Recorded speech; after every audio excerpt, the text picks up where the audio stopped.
another episode of the Ryan Holtz Show podcast. Today, I have Mr. Wonderful. And there is literally no bio needed. Everybody knows who he is. He definitely is my favorite shark. Kevin, welcome to the show, my friend. Thank you very much, Ryan. This is terrific to be here. So how are you? I like to know, because I want, I've watched tons of hours of video content about you and your Ask Mr. Wonderful. What did you eat for breakfast this morning? I want to know the basic. Yeah, this morning, actually, I had some pita bread toasted with some cottage cheese, coffee, some fruit, I eat a light breakfast. And I think I got up at around 5 o'clock in the morning. That's generally when I get up, get a lot of work done. And then I start my day. And these days, because of COVID, I'm in front of the camera all day, Zooming, doing meetings, producing content for my companies, whatever it is. The world's gone digital. It has. Now, it's interesting because you're half Irish, half Lebanese, correct? That's right. Now, my wife is Lebanese Egyptian, and her dad is a great business person as well. But we call him a global citizen because he's traveled. He's throwing nuts in his mouth. He loves his nuts. But I said to my wife, I said, I wonder if Kevin likes pita. I wonder how much of the Lebanese or Middle Eastern cuisine that he partakes in. So the fact that you're saying you just had a piece of pita is huge. How much does the Middle Eastern culture for you, how much does that bleed in for you? It does in multiple ways. I mean, my mother was Lebanese and my grandmother, she was also. And there's a big tradition in the Lebanese community to have a very large family dinner on Sundays. And, the family prepares it all day long, invite the relatives. And I grew up that way. And I also learned from my grandmother and my mother how to cook. So I do a lot of cooking on my own. In fact, I have a business called Chef Wonderful on QVC now. And a lot of my dishes are Mediterranean in nature. So baba ganoush and kibbeh and all of the things that take forever to make, I know how to make. And I'm pretty good at it, but it's a very time-consuming endeavor. But I love Lebanese food. The Mediterranean diet in the last 20 years has become to the forefront because you find many people living to very long life age by eating, olive oil, olives, vegetables, reduced meats, more fish, that kind of thing. And that's what I love about Lebanese food. Now, it's interesting because you're all about numbers. You're all about money. We're going to talk about your love affair and seduction of money. But when it comes to budgeting, I read somewhere that you're spending, depending on your business meetings, I know now it's different with COVID. Is it true that your budget is about $5,000 a week on food, roughly, with all the outings and whatnot? It used to be. It would be sometimes more than that. I'll tell you why. When before pre-COVID, I would travel every day. I have over 56 companies now in my portfolio, and they're all over Mexico, U.S., and Canada. And so I was constantly on the road during the week. And, the traditional business dinner is a time when you can get a lot of information from the head of sales or a CEO or the head of finance. And I'm in the wine business, so I'd like to be social about it. I always find a great bottle of Cabernet, particularly Oleary fine wine Cabernet, can soften the evening and get more information out of the CEO, if you know what I mean.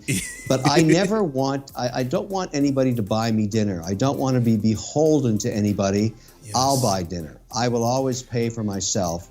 And that way I don't owe anybody anything. And it's just the way I think about it. So yeah, my budgets for travel were crazy.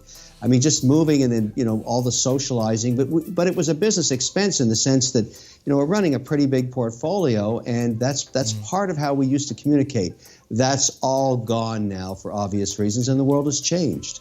It's interesting that you say that because you say, hey, I don't want to owe anybody anything. You talk about being debt-free.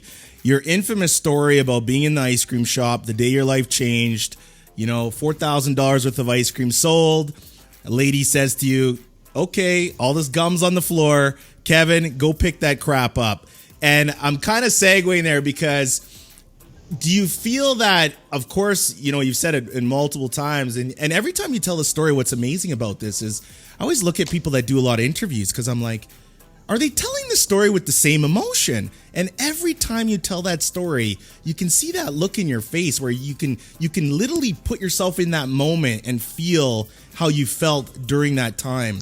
Yeah, it was very profound. And I always say, if you talk to entrepreneurs, you're going to find that pivot moment in their lives where they decide to take the risk themselves and pursue an entrepreneurial journey, which is very difficult. I mean, it's not easy, and it's a lifestyle change for many years. But it's very motivating when someone humiliates you and controls you and has the power over you, and you don't realize it until it happens to you. And that I'll always remember that moment, saying, "Wait a minute, she fired me. I'd never been fired before. I didn't even know what that was." But clearly, what I learned that day is there's people that own the store, and then there's people who scrape the shit off the floor, and you have to decide which one you are. And it doesn't mean being an employee is a bad thing in any way. That's a good life for many people, but it's not for me. And I never worked for anybody again after that. So I have to thank her. I went back to try and find her years later when I could afford to bulldoze them all if I wanted. But it all came from her. I mean, she's the reason that I could do that. So you have to, and I owe her that gratitude. And it's a sort of pay it forward when I tell that story to other entrepreneurs that are starting their journeys. Serendipitous, one of your favorite words that you like to use. Every time I hear you tell the story, the one question I have about the story is this: who was the girl that you like so much to go and take the job at the ice cream store across from where she worked, if my memory serves me correct? Because I was always curious, because I felt like in this whole story, she plays a massive character as well, because she's the one that really prompted you to even go to the ice cream store in the first place. So I'm like, I want to know who the girl is. Yeah, she still exists, and she actually lives in Paris now, and we stay in touch. I won't give you her name out of privacy. No, that's okay. Of course. But she, she's still. I still communicate with her. Well, obviously, we've gone our separate ways, but that was a really early puppy love journey, and you know how passionate that can be when you're a teenager. Of course. But it certainly was extremely motivating for me, and she was part of it. I wouldn't change anything in my life if I could, and that was part of a very difficult time for me. Trying to figure out what I wanted to do and how I was going to work in the world. And as everybody has that journey. But what I learned about it looking back is there's that moment that you have to decide your direction, and you have to commit to it. It's like jumping off the cliff into the pond. Once you've jumped, there's no turning back. And that's the way I looked at that moment. Now, it's interesting because I think about it. Now, has she ever reached out to you and said, "Hey, Kevin, I want to use one of your own stunts on you. First of all, I want to work out some sort of royalty deal or a licensing deal, because if it wasn't for me, maybe you wouldn't even been Mr. Wonderful today." Because I often wonder what she thinks of that. The context of it. I think she's watched from afar, the outcome of this, and had a real. The thing I always say to people is you can't make new old friends. And so as you go through life, you have to realize the value and the equity you build with people that you knew early on in your life. You just can't make those friendships again, and they should be treasured because they're incredibly valuable. But you don't know that till later. Interesting. Okay, so one of your things you say a lot, which is awesome, is money has no soul. But if I'm using the analogy, to me, I feel money always wants to be seduced. I feel like when it comes into a relationship with money, I like to use the example of going on a date. If you were to go on a date with somebody for the first time, and you come into that date and you start asking all kinds of questions and being too aggressive, the date's probably not going to go well. That being said, if you go too far into the date and you don't make the ask, you could go into the friend zone. So if we were to put money into this, it's like, okay, you want to start the business, you're maybe kind of asking too much question too quick. Where's that sweet spot to make sure that you don't go into the friend zone and somebody reaches back and says, "Hey, Kevin, could you get out of the way? Because I'm just going to go grab the money bag here." What would you say to that? Well, there's two real issues there, and I think I'm glad you brought them up. But first of all, regarding money, what I've learned about money is if you have a greed for money, you're not going to be successful. The whole idea of money is you want a greed of freedom. The whole idea of being an entrepreneur and pursuing that incredibly difficult lifestyle, because there's no balance in it, even though people try and tell you there will be, that's not true, is that it buys you financial freedom one day. So it's not the greed of money. Now, regarding dating, and I've written 3 books on this, because you have to ask yourself, when you look back at marriage, because I actually, when I worked on my first book, Men, Women, Money, I went to a divorce lawyer and I said, "Look, you've been a divorce lawyer for 30 years. I want to just get some wisdom from you." And he told me something really interesting. He said, if you look at marriage, 50% of those unions fall apart between 5 and 7 years in North America, not because of infidelity, it's because of money. It's because one partner outspends the other and plunges the union into debt and financial stress. Financial stress ends marriages. And so that's where it fits in the whole idea of a family. You've got to marry somebody that has the same financial goals you have.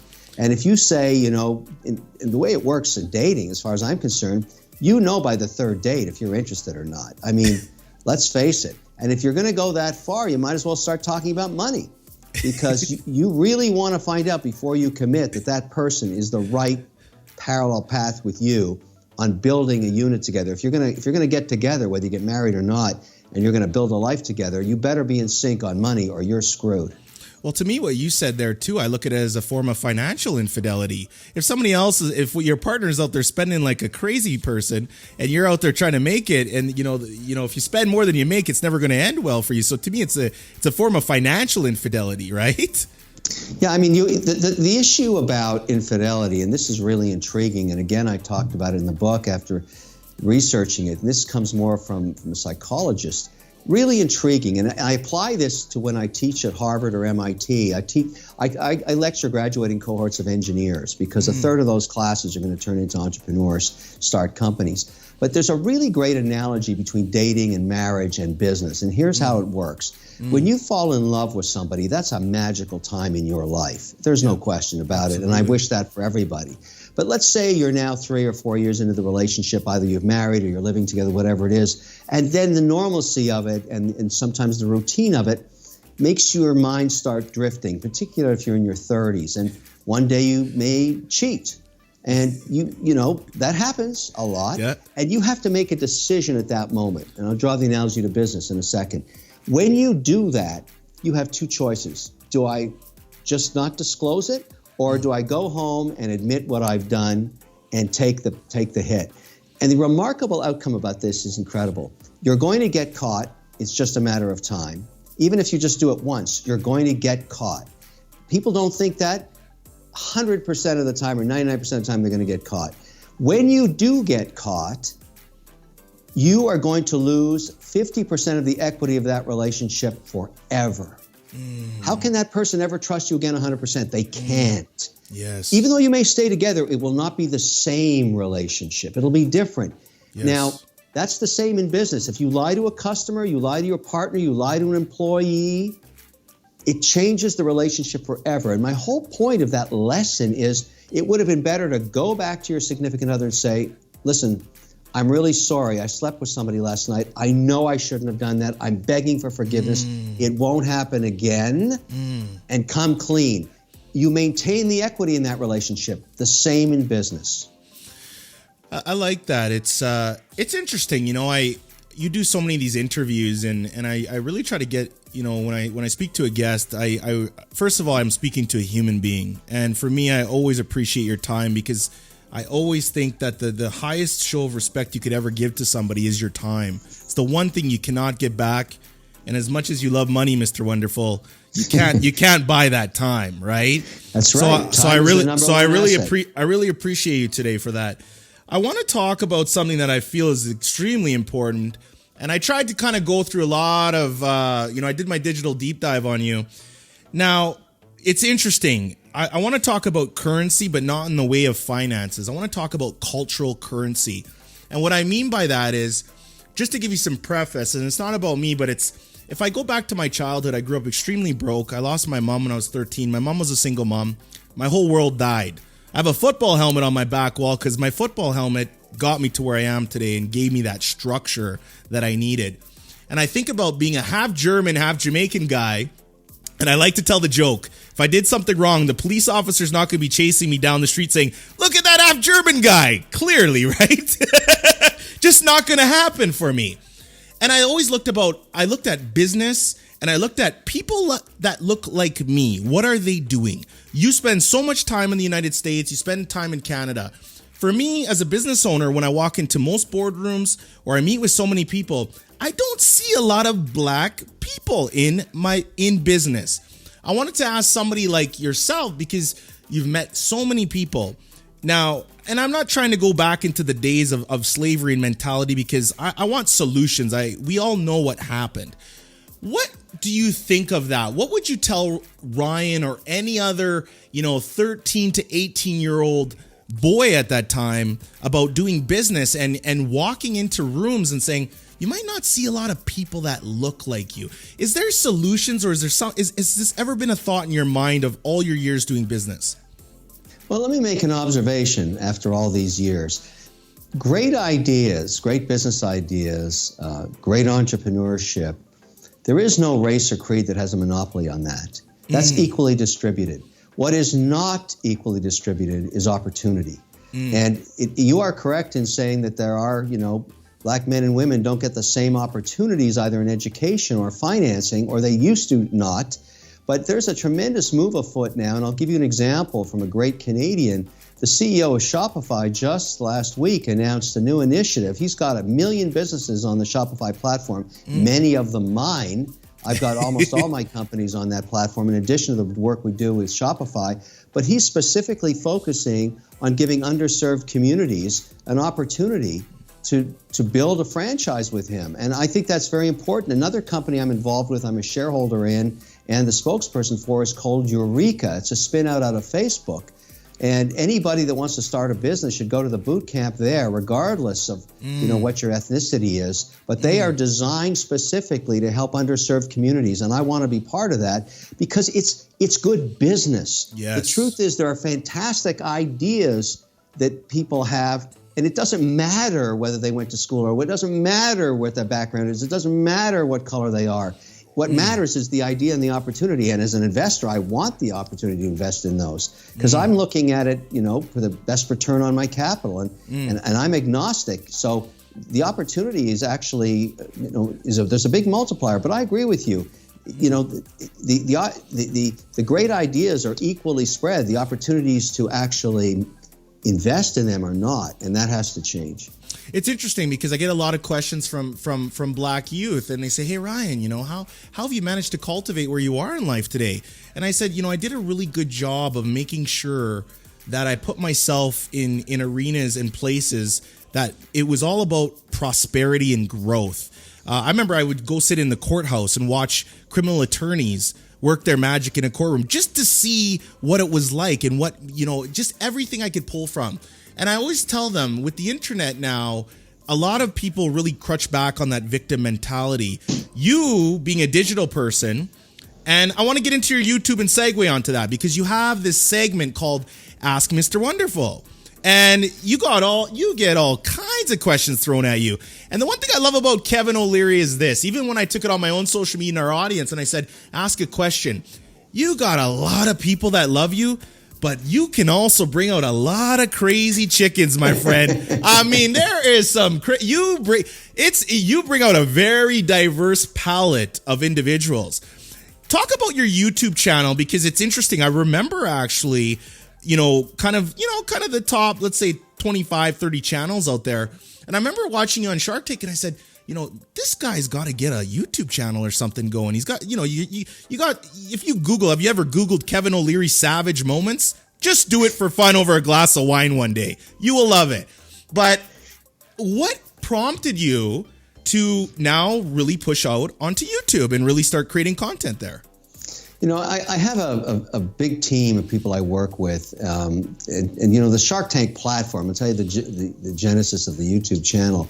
The Shark Tank platform does one thing really, really well, and it's the secret sauce, is if you get 8 minutes of network television and then you go into syndication, you touch 10 million people in a week. So if you have a product or service and you're launching a new company, the biggest challenge you have today is customer acquisition costs. And they're very, very high. And 80% of companies fail because after 3 years of operations, they still have customer acquisition costs that are higher than the gross margin they make on the product or service they're selling. So they go bankrupt. Basically, they go bankrupt advertising. When you get on Shark Tank, you get 10 million people that see you, and you're constantly being updated. So your customer acquisition cost is zero. That's the secret sauce of it. And so what we've learned over the decade that we've been shooting this show, we're actually in season 12 now, is each shark gets a very large social media platform. I have 4.5 million followers on various platforms. Yes. And my number one job as an advocate for my entrepreneurs is to acquire more customers at the lowest cost possible.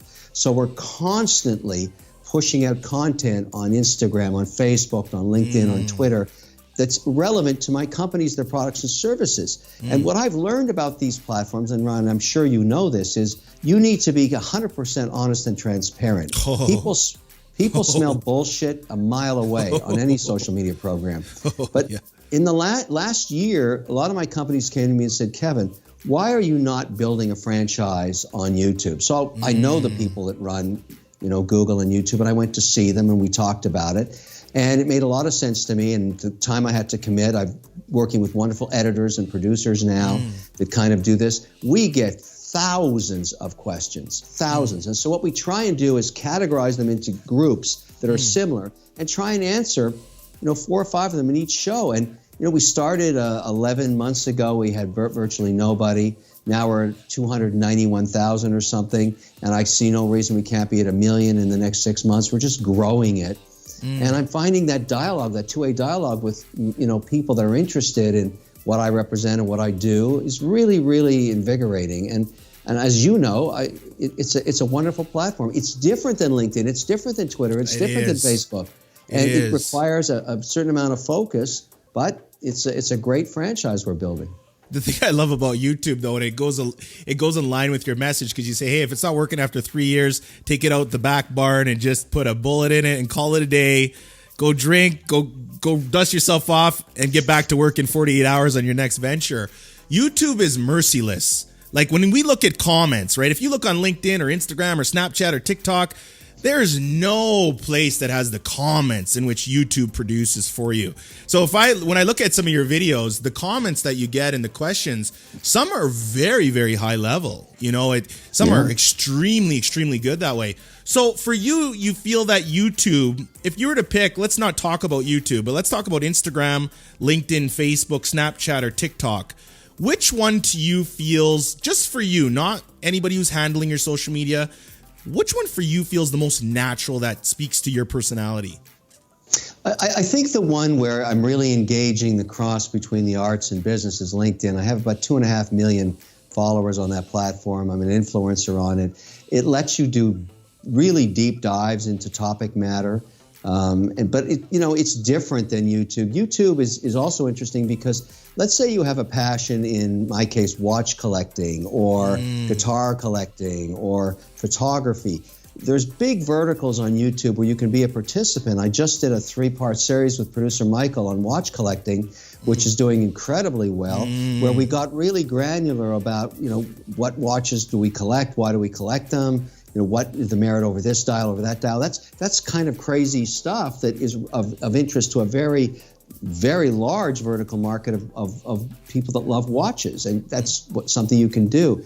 The one thing that I found in the last 7 months that really shocked me, and it's partly because of social media, and I could have never foreseen this. When we hit the pandemic with my portfolio of 50-plus companies, and we started applying for the PPP loans, and this, Ryan, just blew my mind. I found out that our employees in our companies and the supply chain companies that service us or we sell to, so tens of thousands of people in their late 20s and 30s, have nothing invested. They have only 1 or 2 weeks worth of cash in the bank account, and that's it. Nobody taught them how to save money. Nobody taught them about credit cards. Nobody educated them in high school about investing. That just stunned me because they were panicked. They were panicked, thinking, every company in my portfolio was losing money. They thought, I'm going to lose my job and I'm going to be in a horrible situation. Well, that's put me on a whole new path, and I was hoping we'd talk about this today on financial literacy. For 2021, it's my number one mandate. I've invested heavily in a new platform called Beanstox, which is a robo app. I helped design it.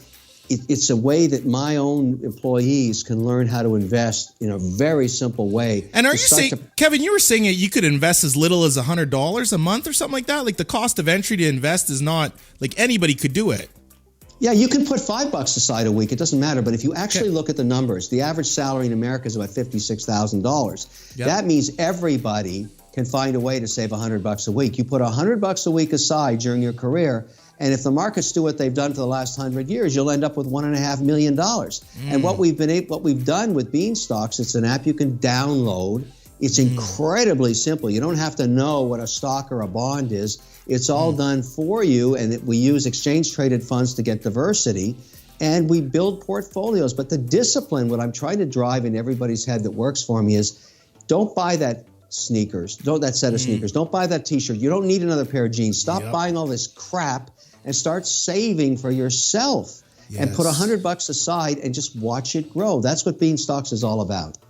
It's interesting too, because you know it kind of segues the financial literacy.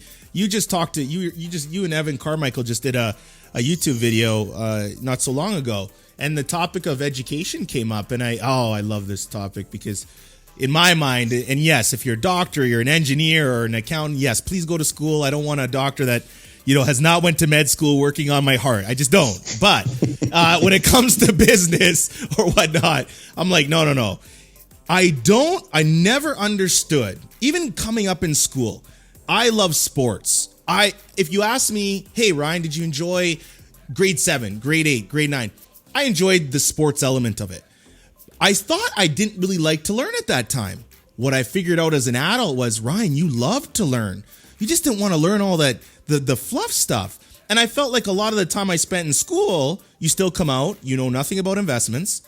The average person, it's amazing. Go ask 10 people on the street right now if they understand how credit card interest works. Tell them to explain it to you. It's amazing how many people do not understand how the interest works on a credit card. Something very, very simple. For you being the financial literacy person and saying, don't go waste your money on junk. This goes into my suit that you're wearing. Same suit. If we see you on any TV network, you got 25 of them. You talked a lot about, your time with Steve Jobs and how he'd wear that same outfit, I call it the dad jeans and the white shoes. And that was his outfit.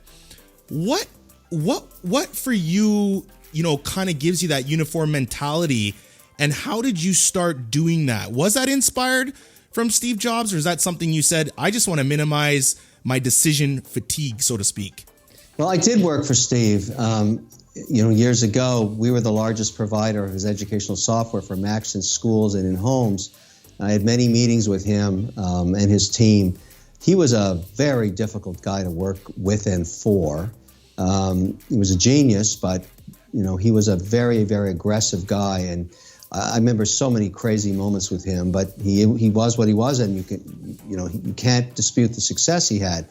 The whole Shark Tank outfit, the uniform, came from my work with Mark Burnett in the early years of Shark Tank. And here's how, and here's why. You'll understand this. When you shoot a series like Shark Tank, you might shoot 10 or 12 deals in a day. You might start at 5 in the morning and end at 10 at night. But those won't just necessarily all go in the same show. They may show up in shows 4 or 5 months apart. And so when the other sharks wear different dresses or suits or different watches or cufflinks, they are put together into one pod. In other words, it has to match. If you wear the same thing, you can be edited into any show. And the way that saves you time is you don't have to do pickups. The rest of my sharks at the end of a day shooting have to sit there for another hour saying, I'm out, I'm in. Look to the left, look to the right, because they're wearing a different suit than they wore the day before. And so they need all those little sequences to be able to edit the show together. I walk right off the set because I've been wearing the same thing for 12 years. Now, I have 25 of these suits. I've got 25 ties. I've got 25 tie pins, 25 shirts, 25 pants. They're all made from the same bolt. I had a master tailor make them. Yep. As long as I don't gain too much weight, these are going to last for another 10 years.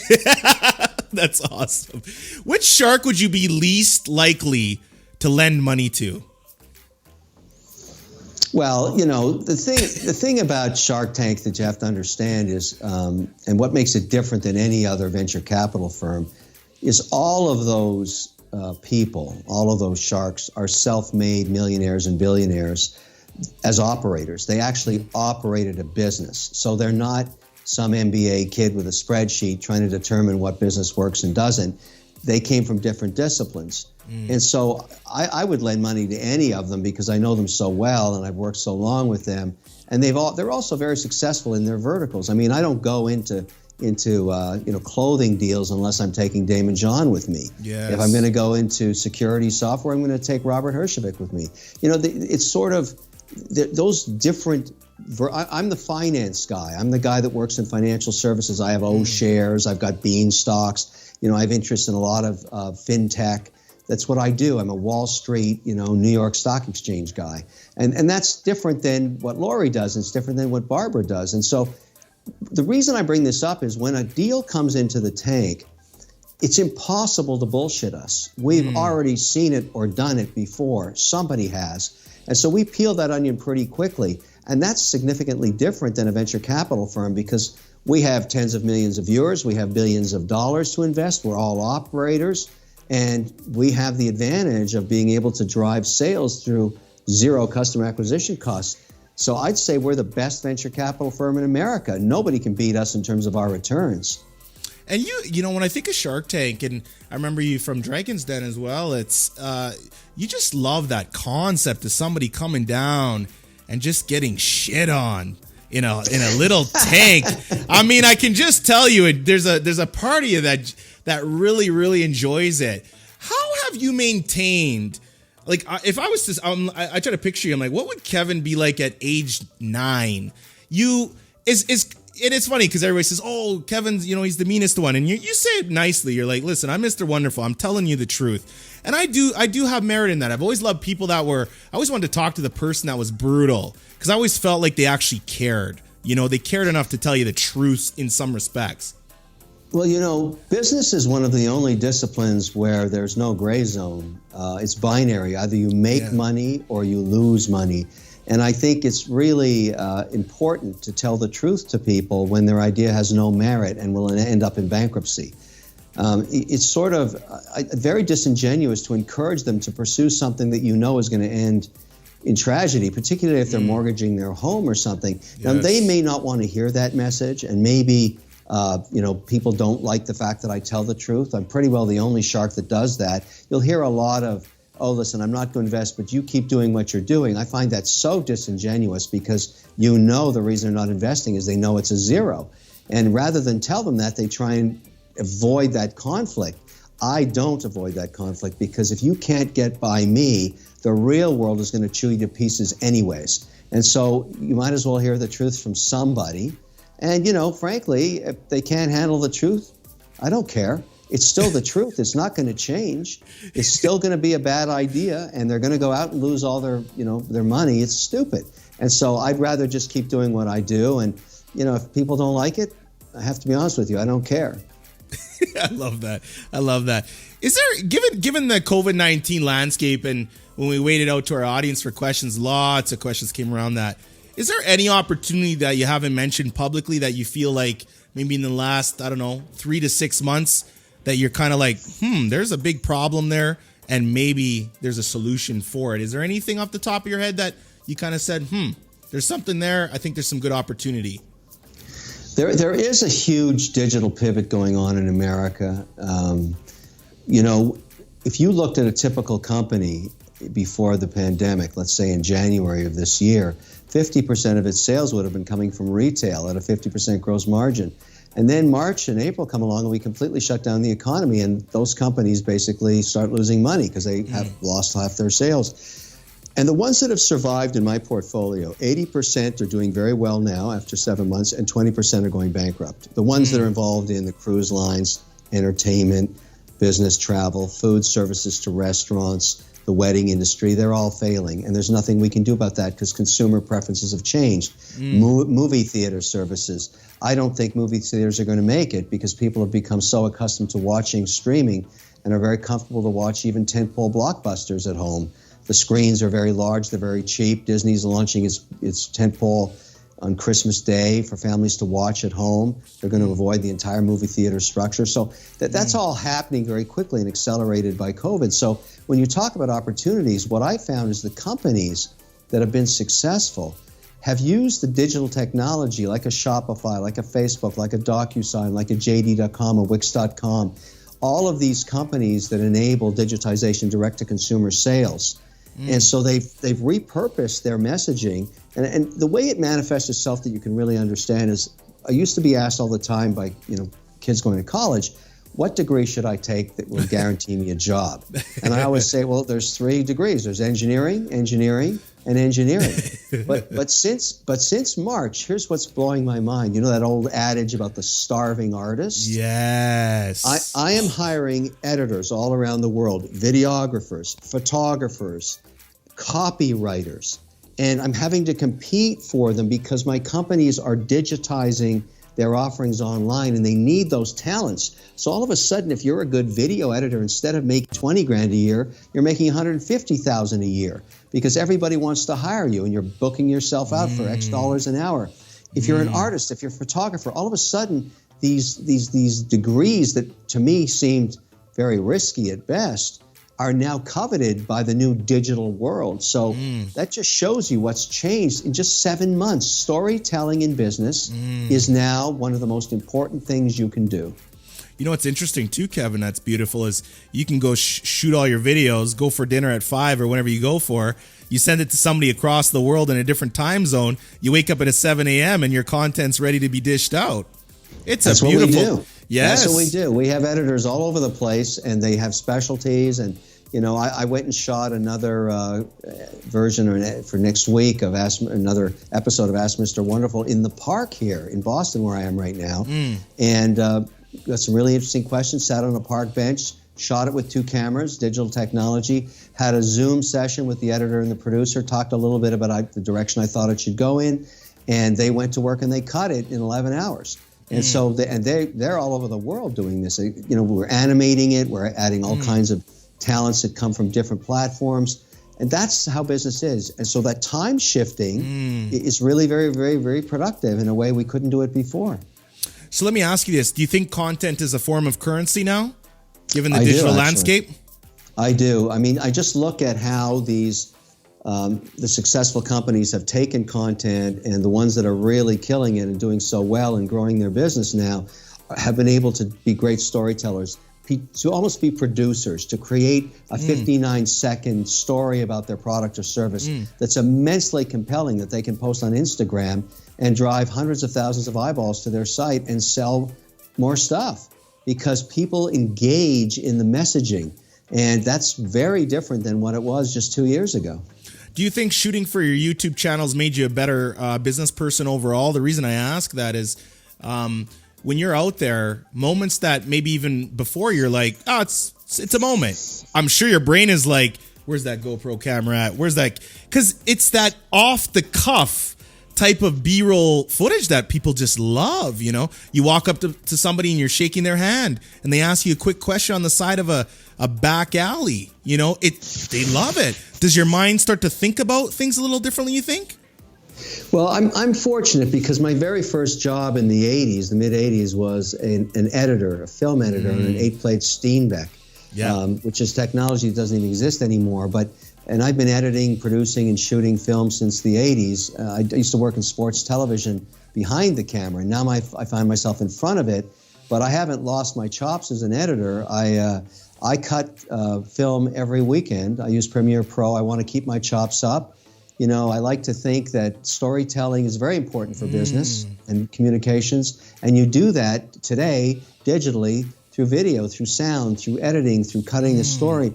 My daughter got a job back in the early days of Shark Tank. She was 17. We got her a PA job, production assistant. They had to get up at 3 in the morning and work at 10 at night. And I got Mark Burnett I wanted to show her how tough that industry was so she would pursue something else.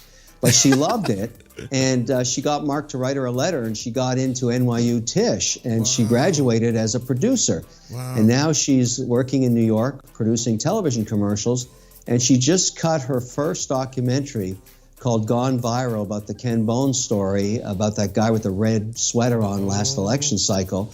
And she made a short doc, and it just got picked up yesterday by the New Yorker. Wow. So she's published now. And I like to think, although it's probably selfish of me to think that she got her editing chops, her storytelling chops, her producer chops, her filmmaking chops from me, from, her father. But who knows if that's true or not? But that runs in our family. We're great storytellers. We're great editors. And that documentary, gone viral, is spectacular. I mean, I think she's going to win some awards for that. It's only 6 minutes, but it tells a hell of a story. It's so interesting, Kevin. If you look back at pictures of you, and your hair looks beautiful, by the way, but when you had a little more hair back in the day, I look at you now. You're very interesting because you are like a great split of arts and just very like left brain, right brains going for you, linear. It's amazing because you've combined your arts and then you're just all numbers. You don't see that a lot in human nature. If I talk to an accountant, he's like, "Whoa, Ryan, what are you talking about with that?" Like, very, very dialed in. If I talk to an engineer, very, very dialed in. An artsy person, a marketer's like, 2 plus 2 does equal 5. We can make it equal 5 or 4.99, right? How do you kind of go back and forth? I had a really great guest before, and he said it great. He said, "Ryan, I'm actually 2 personalities. I'm Joker and I'm Batman. It just depends on who shows up at the office that day." And he's like, "I really mean that." Do you kind of have some alter ego to juggle both worlds for you, do you think? I tell all my executives that I work with that, the key to success in business is to find something that is completely different, that's total chaos. And that's the arts, whether you pursue music or photography or painting or drawing or, watch collecting or guitar collecting, something that has nothing to do with your primary focus so that your mind can have a yin and a yang, a Korean idea of balance in it. And I think that's really, really important. So when I'm hiring people, particular executives for my operating companies, I always ask first what else they do.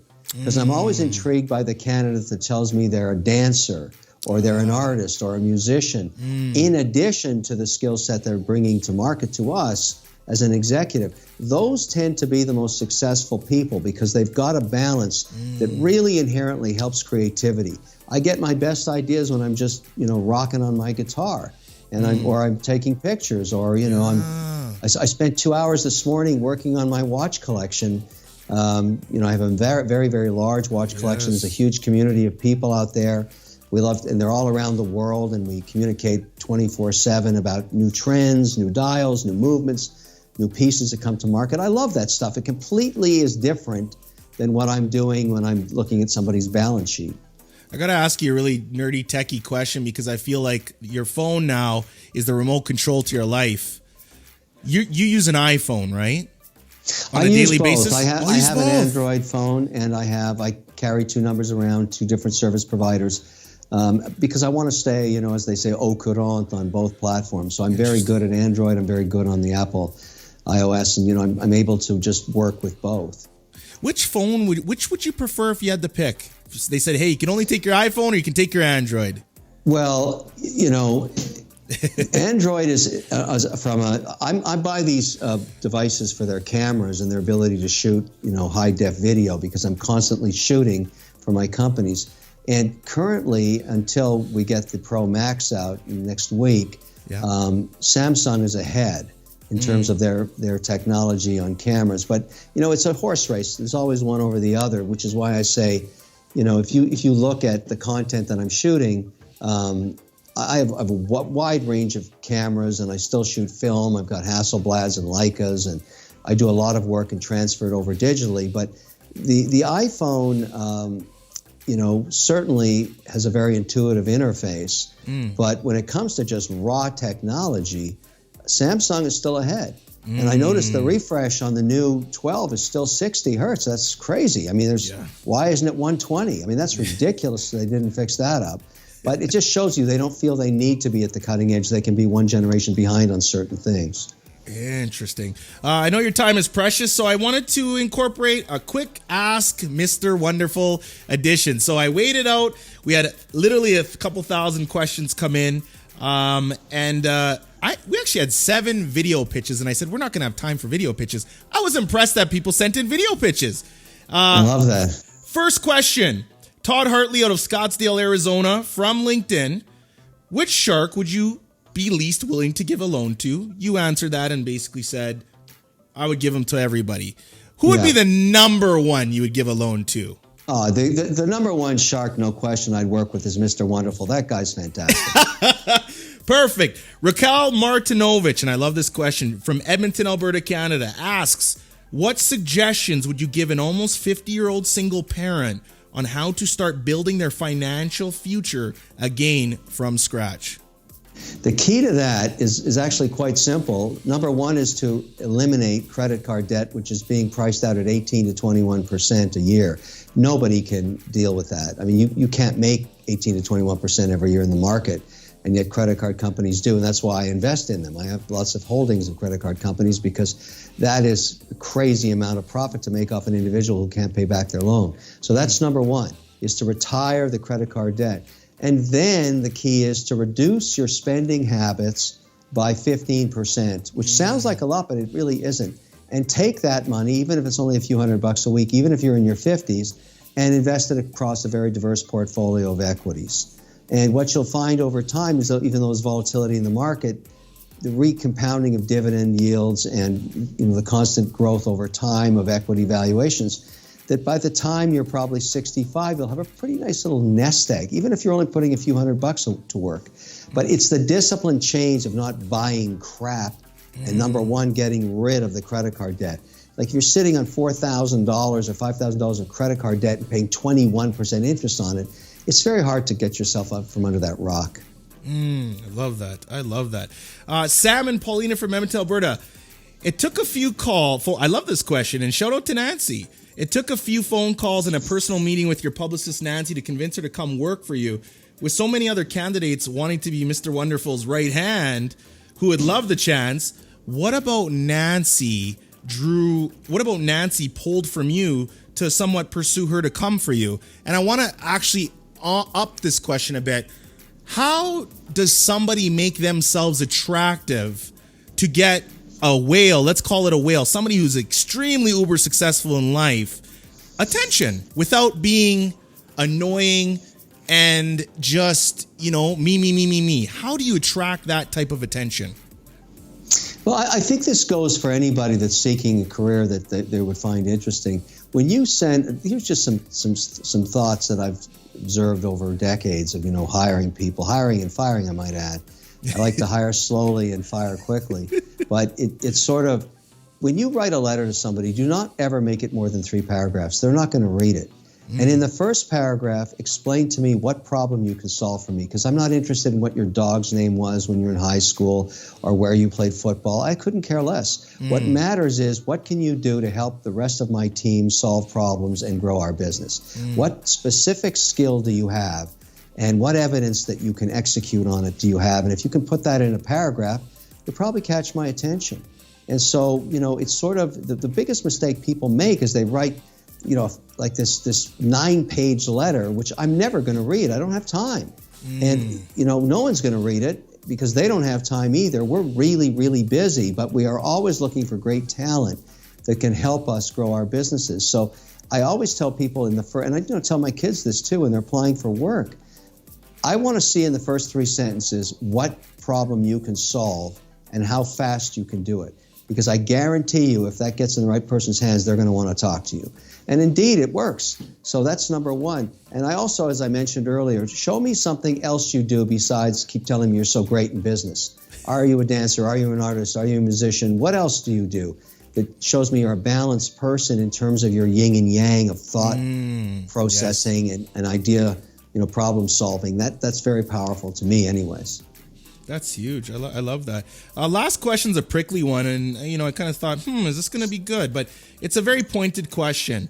Camille Dundas out of Toronto, Ontario says, I wonder if he has any regrets about the deals he's turned down on Shark Tank. Like, for example, in 2015, when he dismissed Melissa Butler's Lip Bar business, a vegan lipstick line for black women, calling her and her business partner cockroaches. Today's Lip Bar is now worth $7 million. Also, does he think short-sightedness and his bias, such as the one he showed in 2015, is of the contributing reasons black founders are still getting a sliver of the VC funding pie? Again, I haven't fact-checked any of this. This is just verbatim of Camille's question. I remember the deal. And I congratulate them on their success. I wish every entrepreneur success. But, I have to make decisions myself as they come in front of me, whether I want to go on the ride with them or not. The problem with the makeup industry, cosmetics is it is a brutally competitive space. The fact that they're still around and are now worth $7 million just shows how talented they are. And I will admit that. I'll be the first to admit it, because you're dealing with some behemoth companies that want to protect their gross margins in a way that, is just vicious at the shelf. And the transition to online has been difficult for cosmetics during the pandemic because people are not going out as much and don't need to wear as much makeup if they're staying at home watching Netflix. And so we've seen that in our businesses that are involved in the beauty and aid area. It's been very, very tough. But that deal, I wouldn't do that deal tomorrow if somebody brought it to me. But the fact that they've survived and are successful, I give them 110%. That's spectacular. I'm very happy for them. I like that. Now, the second one was the Black founders are still getting a sliver of the VC funding pie. Do you even agree with that? What would be your thoughts on that? Yeah, I do agree with that, and I'm very involved in trying to change that. As I said earlier, opportunity, there's no monopoly. It doesn't matter if you're black or white or whatever creed you come from. Great ideas are spread equally amongst people. Now, the great opportunity that I see coming for any entrepreneur, black or white or anything, is equity crowdfunding. I am taking many of my companies to platforms like Start Engine. I'm a shareholder in Start Engine, where you bring your idea, you tell someone in 90 seconds or less why it has merit, and you raise money $200 or $300 at a time from millions of people. And that's what crowdfunding is all about. And we have really focused on that. Beanstox crowdfunded. I have another one that's about to close this week, a third that's going live today. We're continuing to use that platform because you get to sell your customers and they become advocates and shareholders in a way that venture capital can't. So you can't even get a meeting with a lot of VCs right now because of the pandemic. Why not engage in equity crowdfunding instead? The way the rules work is it's called a CF round. You're allowed to raise $1,070,000 on the first round, and then unlimited amounts in subsequent A rounds on the platform. You can go to startengine.com and just have a look at all the deals that are on there right now and the money being raised every day. I think equity crowdfunding is the solution to anybody that's being frustrated by the typical venture capital community. My second last question, you talk about wealth gives you freedom, and you love the fact that you look at your calendar and you say, I don't want to do that, or I'm going to do that. And you don't have to do anything. If you don't want to go anywhere, you don't have to go anywhere. And you love the freedom aspect of it. What is one thing you avoid in your life like the plague? An activity, something where you just cannot stand it. You're like, I'm not doing it. Well, you said something earlier that I think rings true to everybody. You should understand, no matter how old you are, that your most valuable asset is your time. Oh, yes. And I want to spend my time, on things that really matter to me, that I find interesting.